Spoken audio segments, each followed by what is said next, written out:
बिस्मिल्लाहिर्रहमानिर्रहीम। लाखों करोड़ों दरूद नबी अकरम सल्लल्लाहु अलैहि वसल्लम पर और उनकी आल पर। सैलाब पंजाब पहुंच चुका है और पंजाब के पांच दरिया इस वक्त उबल रहे हैं और हर तरफ एक अफरा तफरी पंजाब के अंदर आपको नज़र आ रही है और उसके साथ साथ पुल टूट रहे हैं, जो देहात हैं वो सफ़ाए हस्ती से मिट रहे हैं, लोगों को एवैक्यूएट किया जा रहा है। तकरीबन 1.5 लाख लोग अब तक वहाँ से निकाले जा चुके हैं मुतासरा इलाकों से, लेकिन इसके बावजूद हालात बहुत ही ख़राब हैं। और ये वो सैलाब था जिसके बारे में बहुत पहले से हमें पता था कि पानी आना ही आना है, और क्योंकि ये पानी हर साल आता है और हमें इस चीज़ का अंदाज़ा भी है, और इस बार तो हमें पता था कि ज़्यादा बारिशें आ रही हैं और इसका अल्टीमेटली नतीजा पंजाब की जो मौजूदा सूरत हाल है उस तरफ निकलेगा।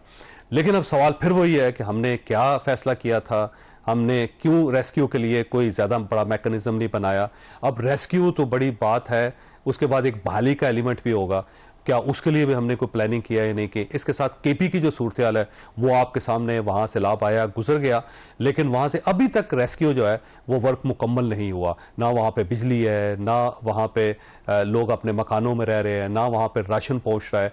कई ऐसे देहात हैं जो सफ़ा हस्ती से मिट चुके हैं, लेकिन वहाँ अभी तक ना गवर्नमेंट पहुँची है, ना कोई दूसरी जो NGOs है वो पहुँच सकी हैं। लिहाजा लोग वहाँ पे दुआइयाँ दे रहे हैं, कहीं पे मोबाइल फ़ोन सर्विस नहीं है, पुल ज़ाहिर अभी तक टूटे हुए हैं।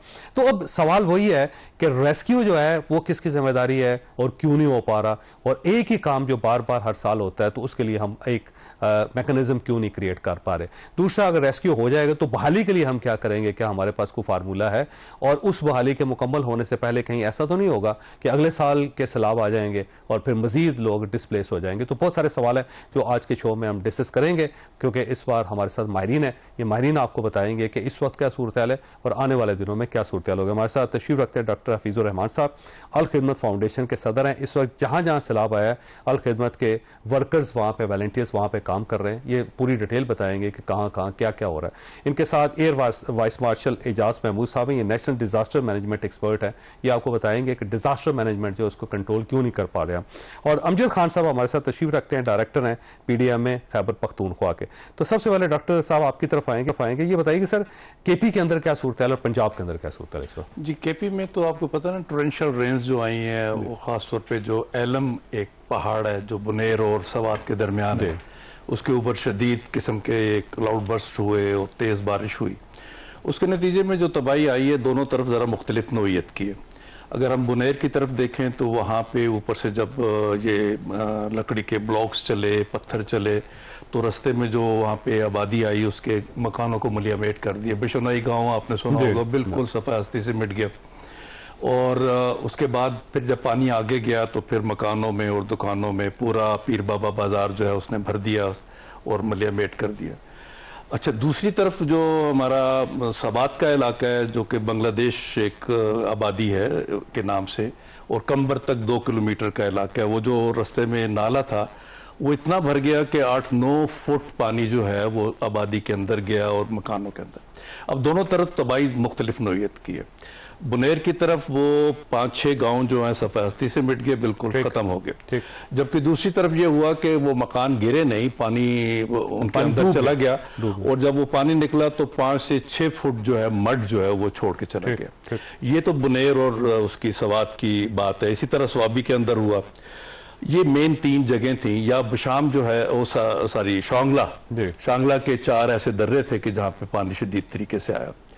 अब जो सूरत हाल वहाँ पे है उसके अगर जायजा लें तो आप बात कर रहे हैं ना कि रेस्क्यू, रिलीफ और उसके बाद रिहेबिलिटेशन, मैं कहता हूँ कि वो जो उससे पहले डिजास्टर रिडक्शन की बात होनी चाहिए वो उसमें नजर आती है कि दरख्तों की कटाई हुई, लॉग्स पड़े थे। अच्छा, नीचे जब पानी आया तो वो आबी गुजरगाह थी और उसके अंदर मकान बने हुए, इसके अंदर होटल्स बने हुए, उनको तबाह होना था।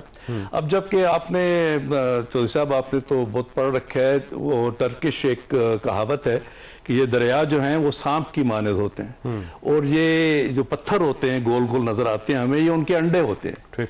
और जहां तक ये अंडे पड़े होते हैं सांप ने कभी ना कभी आना होता है उनको सेंचने के लिए। तो ये हमें पता है कि जहां तक ये पत्थर पड़े हैं वहां पे पानी ने आना है, लेकिन वहाँ हम मकानात बनाते हैं, वहाँ पे हम होटल्स बनाते हैं, रिक्रिएशन प्लेसेस बनाते हैं। इसी तरह ऊपर जो सारी डिफ्रॉस्टिंग हमने कर रखी है और सारी लॉग्स ऊपर पड़ी होती हैं, वो चल के आती है, पानी को रोकने का कोई निज़ाम नहीं होता।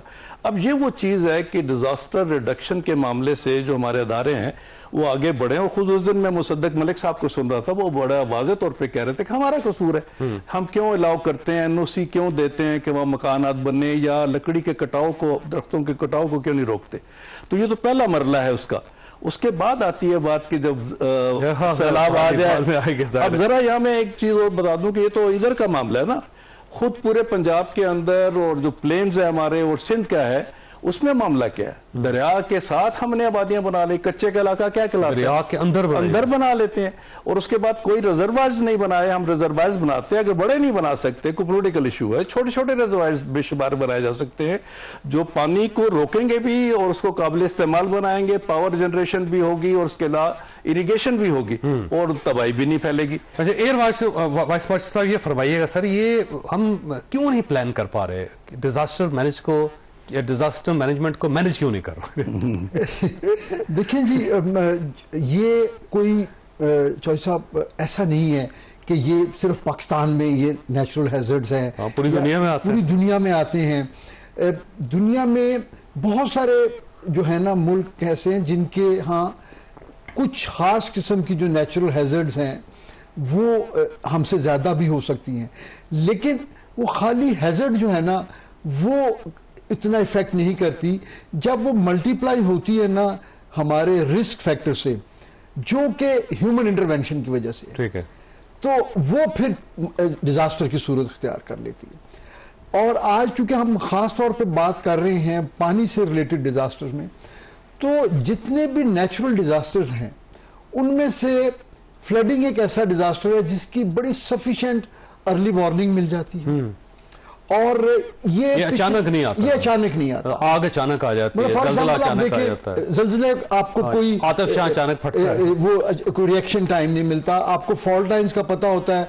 वहां पे अगर आप रेजिलिएंट किस्म की बिल्डिंग्स बना लें, जैसे जापान में हर घंटे में मल्टीपल ज़लज़ले आते हैं, लेकिन उन्होंने बिल्डिंग्स उस तरह की बना ली तो उनको इफेक्ट नहीं होता। तो जो हमारी लैक ऑफ प्रिपेयर्डनेस है ना, वो एग्रीवेट करती है सिचुएशन को। जैसे भी डॉक्टर साहब ने फरमाया कि जैसे आबी गुजरगाहें जितनी हैं उनकी जो सेंटिटी है, इवन हमारे अपने कानून के मुताबिक, सुप्रीम कोर्ट की रूलिंग्स के मुताबिक, उसके दोनों अतराफ में कंस्ट्रक्शन हो ही नहीं सकती।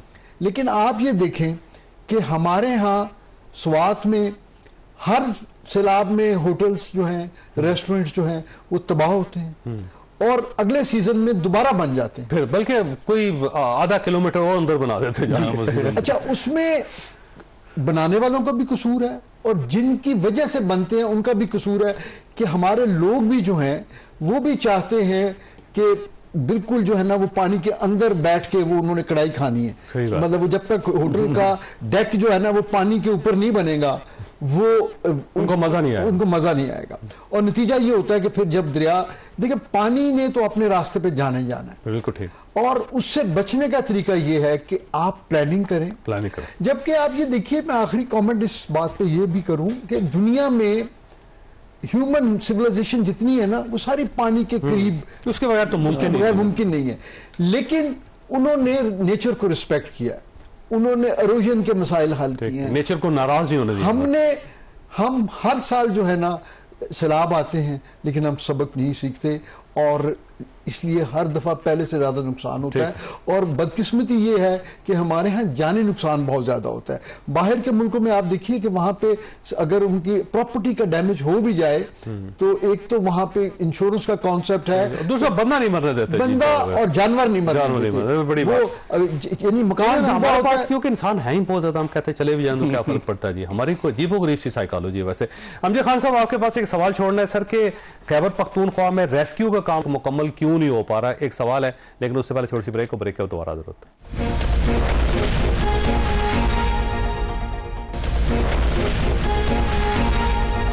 प्रोग्राम में दोबारा खुश आमदीद। अमजद साहब, ये फरमाइएगा कि अभी तक खैबर पख्तूनख्वा में रेस्क्यू का काम मुकम्मल नहीं हुआ, ना वहाँ पे बिजली है, वहाँ पे फ़ोन नहीं है, सड़क नहीं बन सकी, वहाँ पे जो एनजीओज़ हैं वो नहीं पहुँच पा रही, लोग दुहाइयाँ दे रहे हैं, रोज़ वहाँ से कोई ना कोई शख्स आके बात करता है या फ़ोन करता है या मीडिया से रब्ता करता है, तो क्यों इतनी ताख़ीर हो रही है वहाँ पे?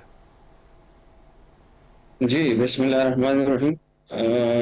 जावेद साहब, ऐसा है कि अभी जो मैं आपको बता रहा हूँ, तो आज हमने तकरीबन जो मैक्सिमम बिजली की जो सप्लाई है वो वापडा ने जो है ना काफ़ी रैपिडली उसको बहाल की है बिजली। और थोड़े बहुत जो मुज़ाफ़ाती इलाके, तो वहाँ पर भी पार्शली उन्होंने वो किए, लेकिन काम हो रहा है उस पर, तो वो भी हो जाएगा।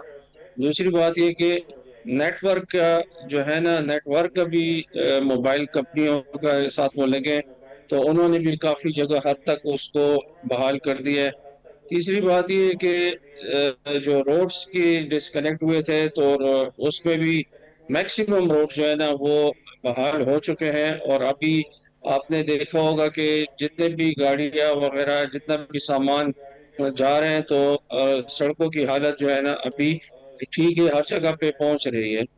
अच्छा, दूसरी बात आपने कही कि रेस्क्यू का, तो आपने यहाँ पर देखा होगा कि हमारा बाकी जो डिस्ट्रिक्ट है, जहाँ पर शांगला, सवात, सवाबी और मानसेरा, बटग्राम, वहाँ पर रेस्क्यू ऑपरेशन खत्म हो चुके हैं। लेकिन यहाँ पर मुनेर में जो है थोड़ा सा मसला ये है कि यहाँ पर जो कुछ मिसिंग है बॉडीज, तो उसकी तलाश जारी है। यहाँ पर जो पत्थर आए हैं, बहुत बड़े बड़े पत्थर हैं, जो कि टनों के हिसाब से उसका वेट है, तो उसको जो है ना पहले तोड़ के और फिर वहां से मूव किया जा रहा है।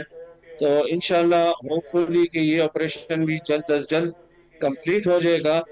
दूसरा, जो एनजीओज वगैरह है या जो भी डोनर एजेंसीज हैं, तो वो जब हमारे साथ रब्ता करती है, तो हम उनको जो है ना वहाँ पर फैसिलिटेशन देते हैं, जो कि वहाँ पर जो हमारा एक रिस्पांस यूनिट बना है हर डिस्ट्रिक्ट में, जो जिसको लीड कर रहे हैं एडिशनल डिप्टी कमिश्नर रिलीफ, तो उनके साथ बाकायदा हमारा रब्ता होता है।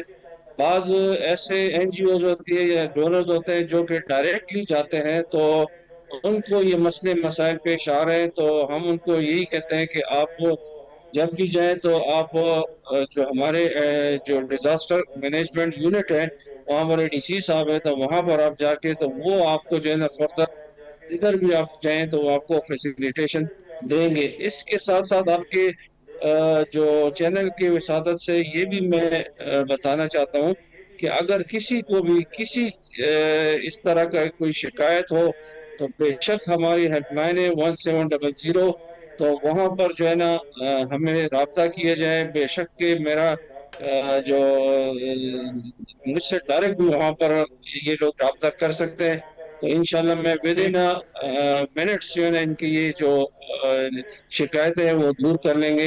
लेकिन अमजद साहब, अब और दोबारा बारिश स्टार्ट हो गई है, और इस बारिश के होते हुए अब देखिए पहला हमारा काम मुकम्मल नहीं हुआ, अगला स्पेल स्टार्ट हो गया है, तो और ये स्पेल जो है ना ये प्रोटेक्ट किया जा रहा है, प्रोटेक्शन की जा रही है, इसकी प्रिडिक्शन की जा रही है कि ये 11 सितंबर तक रहेगा। तो 11 सितंबर तक आप खुद अंदाजा लगाएं कि सूरत हाल क्या होगी, और इस वक्त जो है हालात आपके सामने। जी सर, इस तरह है कि सर अभी 2 स्पेल रहते हैं और भी, जो कि जिस आने, तो तकरीबन ये आपकी बात सही है, 10 सितंबर तक तकरीबन ये चलेगा। तो इसमें तैयारी है सर, ये है कि हमारी जो वहाँ पर वो है तैयारी है सर, प्रिपरेशन हमारी तमाम डिस्ट्रिक्ट्स में हो चुकी। अब थोड़ा सा हमारा और बाकी सूबों का थोड़ा सा फर्क ये है कि हमारा रिवराइन जो फ्लो है वो बिल्कुल नॉर्मल जा रहा है, कि जिसपे आपने देखा होगा कि अक्सर जो सैलाब आते हैं तो दरियाओं से, इस जगहों से ज्यादातर उससे आते हैं। लेकिन इस मरतबा हमारा ये खुशकिस्मती है कि तमाम दरिया जो है ना स्टार्ट से लेके अभी तक जो है ना नॉर्मल जो है ना वो उसमें पानी बह रहा है। और जो अब ये नुकसान का सामना करना पड़ा है, तो वो ज्यादातर जो है क्लाउड बर्स्ट है। अब ये फिनोमिना चेंज हुए, तो इसके साथ साथ हम तमाम जो इदारे हैं, सूबाई, विफाकी, तो हमने सब ने अब मिल के इसके लिए सोचना होगा कि इसको कैसे ऐसे सिस्टम हम अर्ली वार्निंग सिस्टम लगाएं और अपने डिजास्टर खैर रिस्क उसके लिए आपको रिडक्शन बहुत काम करना पड़ेगा, बल्कि सबको मिलकर काम करना पड़ेगा, क्योंकि अमजद खान साहब अगली मतलब अगले साल 22% इसके अंदर इंक्रीज हो सकता है, जो इंतहाई खतरनाक है। हफीजुर रहमान साहब ये फरमाइएगा सर, ये पंजाब की जो सूरत हाल है वो उसमें क्या क्या आपको चैलेंजेस सामने आ रहे हैं और क्या हालात है वहाँ पे? पंजाब की सूरत हाल तो अभी इस वक्त तेज़ी से बदल रही है। जिस तरह के इंडिया से वो अच्छा खासा पानी उधर आ रहा है, और अभी आज की इतला तो ये है कि गंडा सिंह के मकाम पे कसूर में बाकायदा सैलाब है और वहाँ पे कश्तियाँ भी ज़रूरत पड़ी है एवेक्यूएट करने की, तो उसकी हमने तैयारी कर रखी है। अल खिदमत फाउंडेशन ने उसकी बड़ी तैयारी हमारी ये है कि इस इलाके में तो कश्तियाँ भी काम आती हैं। कुछ 40 से ज़्यादा जो हैं हमने कश्तियाँ इस वक्त अरेंज की हुई हैं। छोटी हैं बड़ी हैं जी? बड़ी दरमियाने दर्जे की कश्तियाँ जो ऐसे इलाकों, मोटर बोट्स हैं। जी मोटर बोट्स हैं। अच्छा, ये करी है। और दूसरी अहम बात यह है कि हमने लोगों की ट्रेनिंग की हुई है डिजास्टर मैनेजमेंट में। पिछले 3 सालों में हमने 140 वर्कशॉप्स की हैं और को 7,500 वर्कर्स को ट्रेन किया। अच्छा माशाल्लाह, वॉलंटियर्स? जी वॉलंटियर्स है सारे, 100% वॉलंटियर। और इनके पास लाइफ सेविंग जैकेट्स हैं? जी लाइफ सेविंग जैकेट्स हैं। आज की तस्वीरें हैं कि बाकायदा उन लाइफ सेविंग जैकेट्स न सिर्फ कारकुनों ने पहनी हुई थी, बल्कि जिनको रेस्क्यू किया है उनको भी पहना के वहां से निकाला गया। तो उधर तो इस वक्त हमारी पूरी तैयारी है इंशाल्लाह। लेकिन जाहिर है कि इसमें खुदा न खासा सैलाब बढ़ता है तो बहुत से लोगों को आगे आना होगा, जिसमें NDM है, PDMAs है, 1122 है। हमारा इनसे कोलैबोरेशन माशाल्लाह से बेहतरीन है। NDMA के हम नेशनल सतह पे पार्टनर हैं, PDMA से पार्टनर हैं, उनके साथ मिलके काम करते हैं। जिस तरह अभी सूबा सरहद के अंदर वहाँ पे 1122 के डायरेक्टर हैं तैयब साहब, उनके साथ हम मुकम्मल तावन के साथ काम करते हैं। असल में मेन स्ट्रेंथ जो है ना अल खिदमत फाउंडेशन की, वो ये है कि इसके कुछ 70,000 वॉलंटियर्स हैं। उसमें से जैसे मैंने कहा कि 7,000 को तो बाकायदा हमने पानी के अंदर उतरना, तैरना और सारा कुछ सिखा रखा है, उसके लिए कश्तियाँ चलाना भी सिखा रखा है। तो उसमें उससे हमें हेल्प होती है।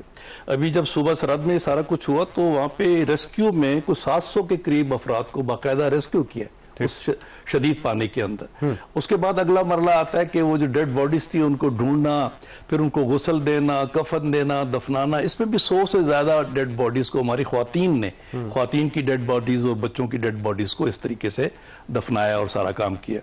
इसके साथ ही जो चैलेंज आता है फौरी, तो जब भी पानी आता है तो पानी आपका पीने वाला सारा आलूदा हो जाता है, साफ पानी आपको नहीं मिलता, उससे बीमारियां फैलती हैं।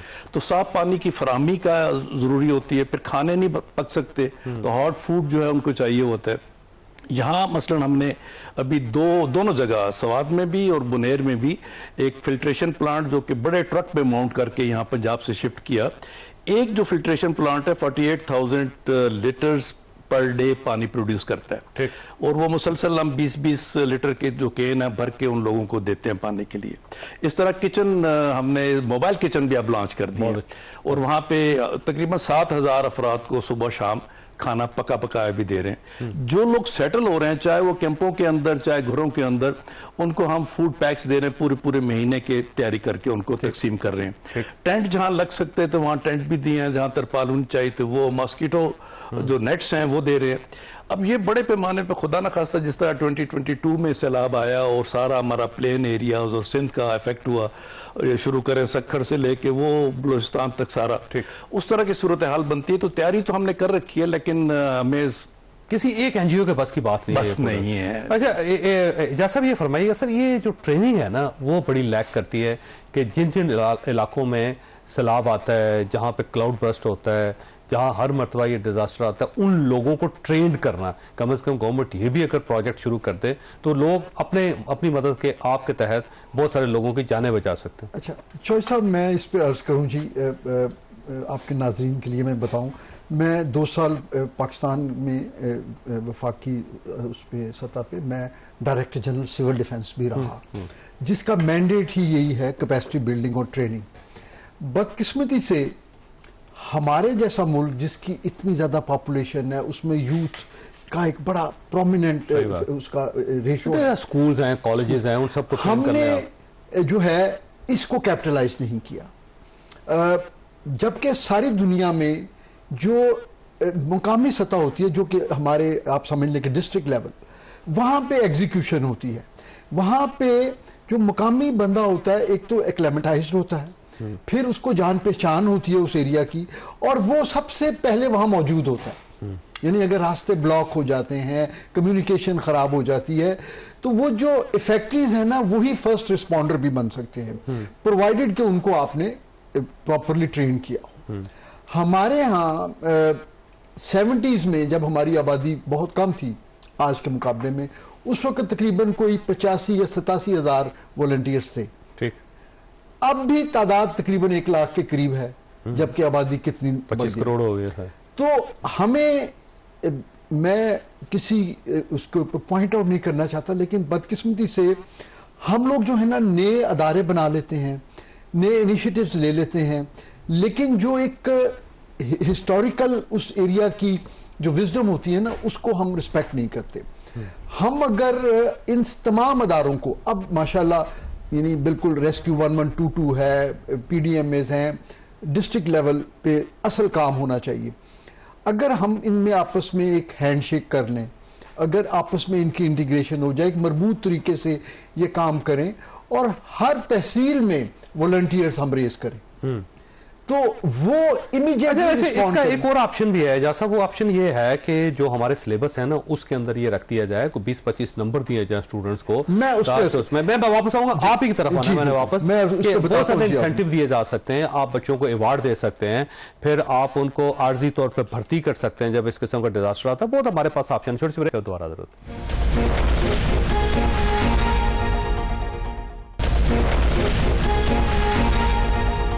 प्रोग्राम में दोबारा खुश आमदीद।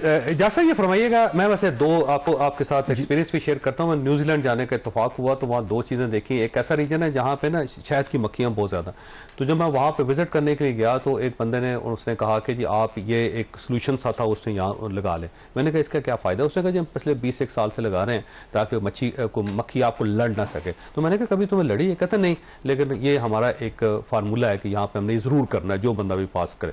तो इस छोटी सी उन्होंने एक SOP बनाई उस रीजन के अंदर। इसी तरह जो जहाँ पे फ्लड आते हैं ना, जहाँ पे पानी अचानक आ जाता है, वहाँ उन्होंने नेट लगाए हुए हैं। अच्छा, मैंने पूछा कि नेट क्यों लगाए? वो कहते हैं इसलिए कि अगर तेजी से पानी आए तो बंदा इनकी तरफ घुस सकता है, उसका फायदा ये होगा कि जान बच सकती है उसकी, या जानवरों का बाड़ा जो उसके साथ लगाई हुई है कि जानवरों का ना पानी बहा के ले जाए। तो छोटे छोटे सर काम। देखिए, अभी आप ब्रेक से पहले जो बात कर रहे थे, अमेरिका में जो उनकी हमारे NDMA की तरह जो उनकी एजेंसी है FEMA, वो ये इंश्योर करती है कि यूनिवर्सिटी के जो स्टूडेंट्स हैं वो अपने क्रेडिट आवर्स में से कुछ, उनके क्रेडिट आवर्स जो हैं वो FEMA के साथ वॉलंटियर वर्क के साथ मशरूत हैं। तो यानी आपको डिग्री नहीं मिलेगी जब तक आपने ये काम नहीं किया। तो वो मिलियंस में उनके पास जो है ना वॉलंटियर्स अवेलेबल होते हैं। हमारे यहाँ भी कौमी असम्बली ने ये पास किया था, आज से काफ़ी साल हो गए, कि इसको स्कूल की सतह पे ये सब्जेक्ट पढ़ाया जाए, क्योंकि जब सब पाकिस्तान जो है ना वो शायद दुनिया में मेरा ख्याल एक वाहिद मुल्क होगा जिसमें जो टेक्स्ट बुक के डिजास्टर जितने हैं ना वो सब यहाँ मौजूद हैं। यानी आप देखिए कि ग्लेशियर जो ग्लोव से लेके जो है दुनिया में सबसे ज्यादा ग्लेशियर्स हैं जी, और नीचे आ रहे हैं पोलर रीजन से बाहर सबसे ज्यादा ग्लेशियर्स हमारे पास हैं। तो लेक बर्स्ट वहां होता है, उसके बाद हमारे यहाँ लैंड स्लाइडिंग होती है, उसके बाद हमारे यहाँ रिवर सिस्टम बहुत बड़ा है तो फ्लड्स आते हैं, फिर इवन हमारे डेजर्ट्स में जो है वहां पे कहत साली भी हो जाती है, और आखिर पे ये है कि समुद्र की वजह से हमें सुनामी का भी खतरा रहता है। गरचे कभी बहुत बड़ा कोई डिजास्टर हुआ नहीं, लेकिन कराची की जो सूरत हाल है वो आपको पता है। तो इन तमाम डिजास्टर्स के होते हुए जिस तरह की हमारी प्रिपेयर्डनेस होनी चाहिए वो नहीं है, क्योंकि इस चीज की रियलाइजेशन ही नहीं है।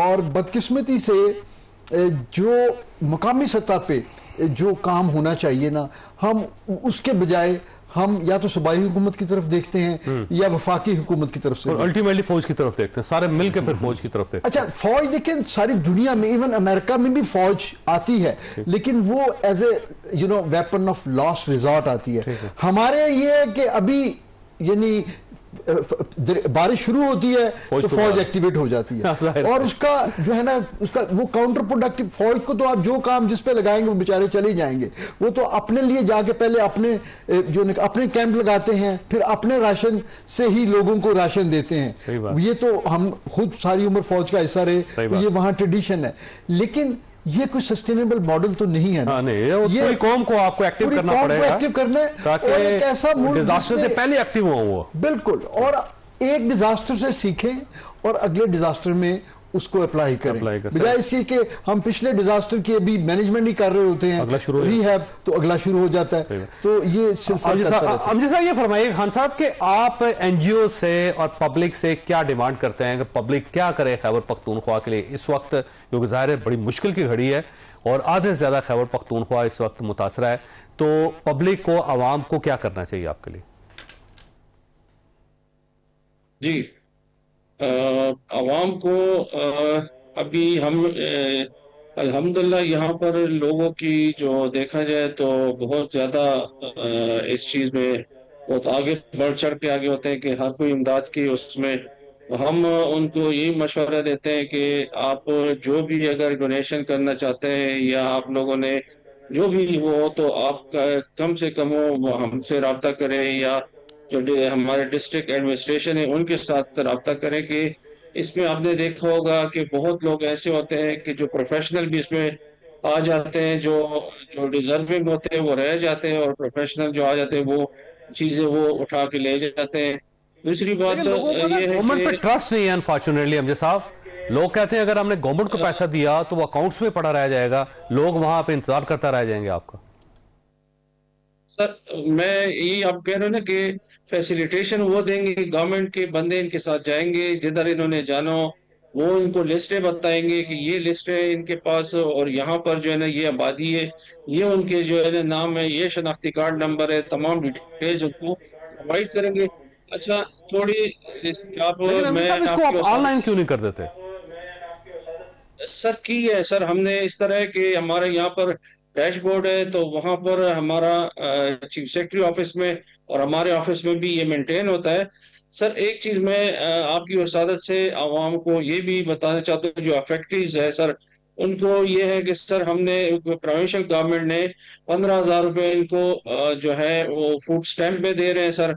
दूसरी बात सर स्वात में वो लोग जिनके घर या दुकानें जो है डैमेज नहीं हुई लेकिन उसमें मलबा पड़ा है, तो सर उनकी आसानी के लिए सर प्रोविंशियल गवर्नमेंट ने उनको 1 लाख रुपए हर शॉप को वो दे रहे हैं कि अपने जो लोग अपनी मर्जी से अगर करना चाहते हैं तो बेशक गवर्नमेंट उनको पैसे देगी और डेब्रीज वगैरह हटाने में गवर्नमेंट भी लगी है, लेकिन अगर वो खुद भी करना चाहें सर इसके साथ साथ जो है सर हमारा एक जो कंपनसेशन है सर वो भी अगर जिस लोगों जिन को सर अगर कोई मसला आ रहा है तो मैं आपको यही वो कह रहा हूँ सर कि हमारे जो हेल्पलाइन है तो 1700 पे कॉल करें और डायरेक्ट मेरा कहे कि डायरेक्टर अमजद खान साहब, मैं प्रोविंशियल इमरजेंसी डायरेक्टर हूँ सर। क्योंकि आपने ऐसा लगता है खान साहब कि आपने काम बहुत किया है और पब्लिक को अब उसका फायदा उठाना चाहिए। एक छोटी सी ब्रेक लेनी है और उसके बाद की तरफ आएंगे।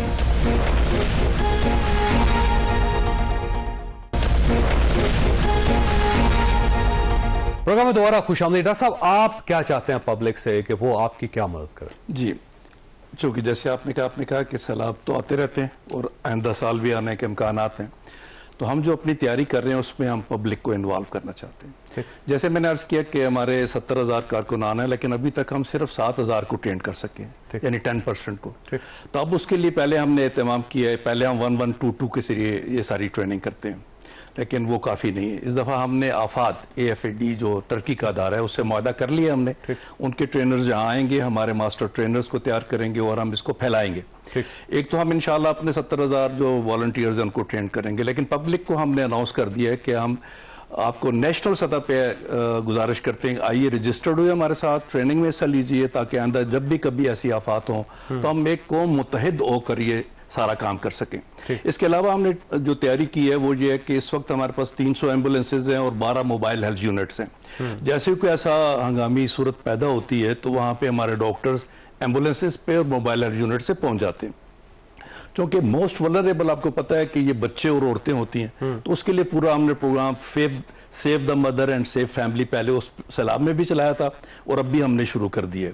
इसके अलावा साफ पानी का जो इशू होता है उसमें हम कोशिश कर रहे हैं कि इतने हमारे पास फिल्ट्रेशन प्लांट्स और मोबाइल जो ऐसी जगहों पे पहुंच जाएं।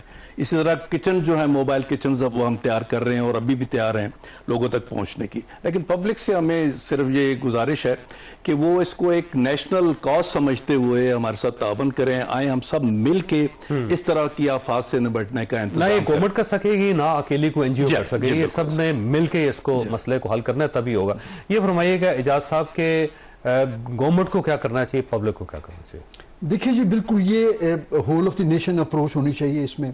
और जब तक लोकल कम्युनिटीज पार्टिसिपेट नहीं करेंगी, जब तक देखिए हम हर चीज पे कुदरती आफात जो है ना, बाय डेफिनेशन अगर मैं बताऊं ना, तो जो डिजास्टर का मतलब ही ये है कि ये हुकूमत की या मकामी इंतजामिया की जो कोपिंग कैपेसिटी से बड़ी जो चीज है वो डिजास्टर है।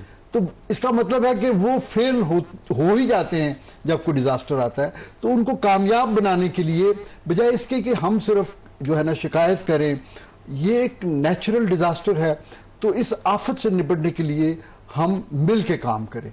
जिसकी जो कैपेसिटी है, अगर कोई फिजिकली काम नहीं कर सकता वॉलंटियर के तौर पे, तो वो उसमें कंट्रीब्यूट कर दे। जिसके पास कोई टेक्निकल स्किल ऐसी है जो कैपेसिटी बिल्डिंग में काम आ सकती है, वो उसको वॉलंटियर करे। तो हर कोई अगर इसमें कंट्रीब्यूट करे। और दूसरा तो ये है कि जो सिलेबस है वो जो करिकुलम है उसके अंदर तब्दीली करनी पड़ेगी। पूरा एक सब्जेक्ट जो है डिजास्टर मैनेजमेंट का बिल्कुल ये होना चाहिए उसमें, और प्रैक्टिकल करवाना चाहिए उसके बजाय इसकी थ्योरी पढ़ाई जाए और लोग डाटा लगा के पेपर दे के नंबर ले लें। जी, उसमें सीखने का अमल होना चाहिए जी, स्किल इनहांसमेंट बजाय इसके हैंड्स ऑन ट्रेनिंग होनी चाहिए। और उसमें जो है मेरा ख्याल है ये इस चीज पे अगर फोकस किया जाए तो उसका बड़ी जल्दी इसका इफेक्ट नजर आना शुरू। दूसरा जो मुतासा इलाके सर, वहां पे काम करना चाहिए ना, वहां पे लोगों को ट्रेन करना चाहिए। जी बिल्कुल, क्योंकि वही फर्स्ट रिस्पॉन्डर बनेंगे ना, जो जहां पे रिस्क फैक्टर ज्यादा है। अगर आप उनसे दूर शहरों में सिर्फ ये कैंपेन करेंगे तो वो तो वहां पहुंच ही नहीं पाते। अमजद साहब, आपसे आखिरी सवाल है कि आप ट्रेनिंग के लिए कुछ कर रहे हैं सर? जी सर, आवाज जरा तो ऐसा रही सर। ट्रेनिंग के लिए कुछ कर रहे हैं आप? ट्रेनिंग के लिए कुछ कर रहे हैं आप? ट्रेनिंग के लिए सर, लोगों को ट्रेन करना। अच्छा सर, ऐसा है कि हमारा सर ऐसा है कि एक हमने जो ग्राफ जो हमारे जो वेलेबल जो डिस्ट्रिक्ट है सर, वहां पर सर अब हमने एक वो स्टार्ट की है सर, जिसको कहते हैं CBDM, community based disaster management. Sir ये वहां पर जो कम्युनिटी होती है सर, जो फर्स्ट रिस्पॉन्डर तो वही होता है, तो उनको सर हम मॉक ड्रिल्स करवाते हैं, उनको जो ट्रेन करवा रहे हैं सर। तो ये हमारा सर पूरे सूबे तक अभी जो है ना, ये इंशाल्लाह नेक्स्ट ईयर तक जो 14 डिस्ट्रिक्ट है ये। अमीर साहब, मेरा आपको मशवरा है कि आप इसका आगा खान फाउंडेशन से इसका फायदा उठाएं। उन्होंने अपने अपने इलाकों में बहुत जबरदस्त किस्म की ट्रेनिंग करवा रखी है लोगों की, इसको पूरे सूबे तक फैला देंगे तो आपको बहुत फायदा होगा। ख्वाजा आपने गुफ्तगू फैसला करना है। अल्लाह ताला आप और आपके अहल खाना को हर किसी मुसीबत से महफूज रखे। अल्लाह हाफिज़ एंड पाकिस्तान जिंदाबाद।